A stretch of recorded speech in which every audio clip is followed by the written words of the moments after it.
What if I told you there's a place where Europe and Asia collide, where ancient temples stand in the shadow of billion-dollar casinos, and where a tiny peninsula generates more gambling revenue than Las Vegas dreams of? Welcome to Macau, the Monte Carlo of the East. And trust me, the story of how this small territory became one of the world's richest playgrounds is way crazier than you think. In the next few minutes, we'll uncover Macau's extraordinary journey, from a quiet fishing village influenced by Portuguese explorers to a global gambling powerhouse attracting millions every year.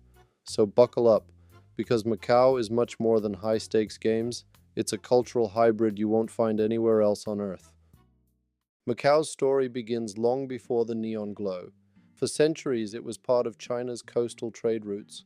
But everything changed in the mid-1500s, when Portuguese sailors arrived seeking a strategic foothold in Asia. Unlike many colonial stories, Macau wasn't taken by force. Instead, the Portuguese were allowed to settle in exchange for clearing pirates and boosting trade. Soon, Macau blossomed into a bustling port, China's gateway to the West. By the 17th century, merchants, missionaries, and sailors from around the world flowed through Macau. And although China retained sovereignty, Portugal administered the region for over 400 years. That influence, still unmistakable today. Walk through Macau and you'll swear you teleported to Lisbon. European-style squares, cobbled streets, Baroque churches, even the street signs are in Chinese and Portuguese. This cultural blend shaped Macau's identity. You'll hear Cantonese in the markets, but Portuguese echoes in government buildings. You can eat dim sum for breakfast and pastel de nata, Portuguese egg tarts, for dessert. The architecture feels Mediterranean, yet the temples feel ancient Chinese.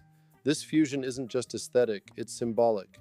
Macau is a living testament to centuries of East-West exchange, one you can literally taste, hear, and walk through.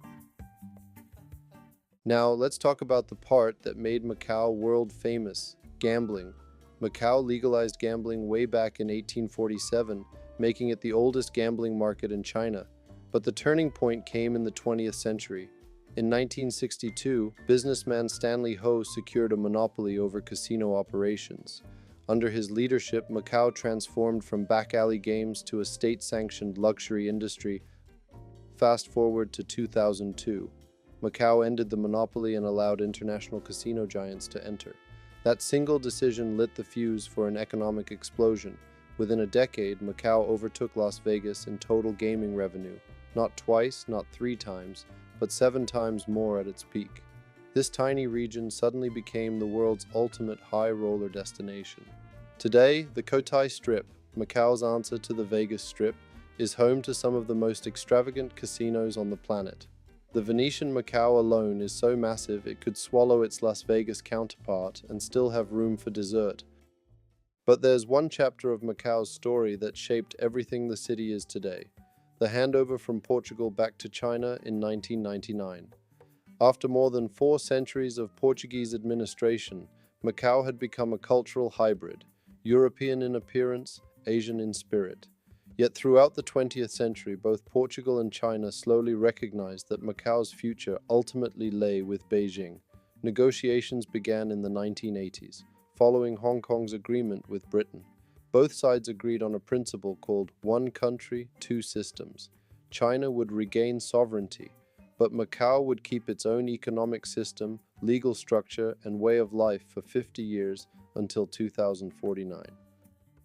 Beijing allowed the territory a high degree of autonomy, while Portugal ensured its cultural legacy remained woven into Macau's foundation.